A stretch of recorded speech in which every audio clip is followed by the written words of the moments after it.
qui est un réseau maillé, et donc qui a permis justement l'avènement d'Internet et je pense que l'énergie pourrait avoir le même schéma, c'est-à-dire un maillage avec des micro-centrales partout. Et à ce moment-là, quand on coupe, quand il y a une panne sur un fil, et c'est alimenté par ailleurs, c'est pas un problème. Et donc il n'y aurait plus de blackout possible. Mais je pense quand même qu'il ne s'agit pas maintenant de refaire l'histoire. La décharge politique d'il y a 10 ans, on peut effectivement estimer que c'est aussi la responsabilité des politiques de se prémunir de risques réels ou pas de ce blackout notamment. Enfin, imaginons, en revenant en arrière à 10 ans, que l'ensemble, à l'époque, l'ensemble des informations, parce que les élus, ils prennent des décisions avec les informations qu'on leur donne. Et que ces informations disent qu'il y a un risque. Et moi je me rappelle effectivement que socialement c'était assez partagé ce risque de blackout.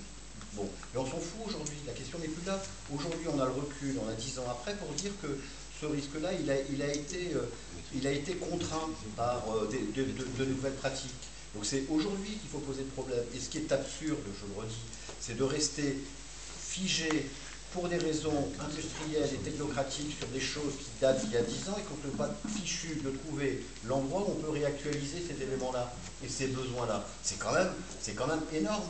Et c'est énorme parce que ça coûte cher, ça fait prendre des risques et qu'on peut additionner ce type de raisonnement et de fonctionnement à l'infini sur le territoire national en France. Et je suis assez d'accord pour dire qu'on ne s'inspire pas beaucoup de ce qui se fait à l'étranger, mais là encore, je redis, le politique seul, il fait avec les éléments qu'on lui donne. Il faut que les citoyens se mobilisent pour aussi apporter de l'expertise citoyenne. Et là, c'est le boulot que font les associations comme les vôtres sont des boulots d'expertise qu'il est utile que les politiques aient.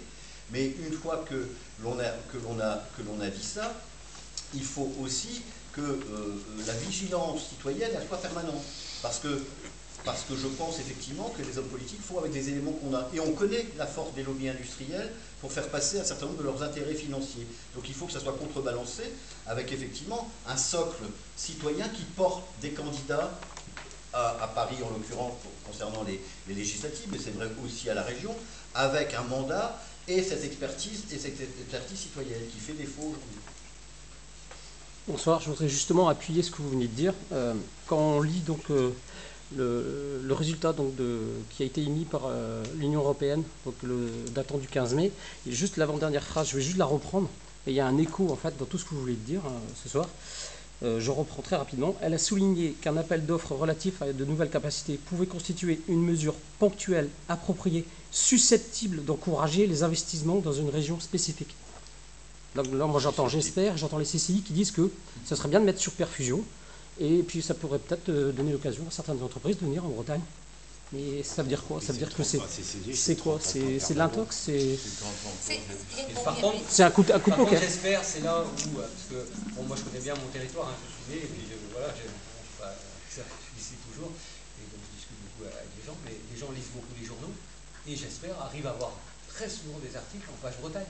Donc ils l'ont eu là au Télégramme, donc quand on discute avec les personnes du terrain, ils ont l'impression qu'ils sont très nombreux et qu'ils ont donc effectivement, oui je sais, Pignon sur rue, je les connais, il y a un qui habite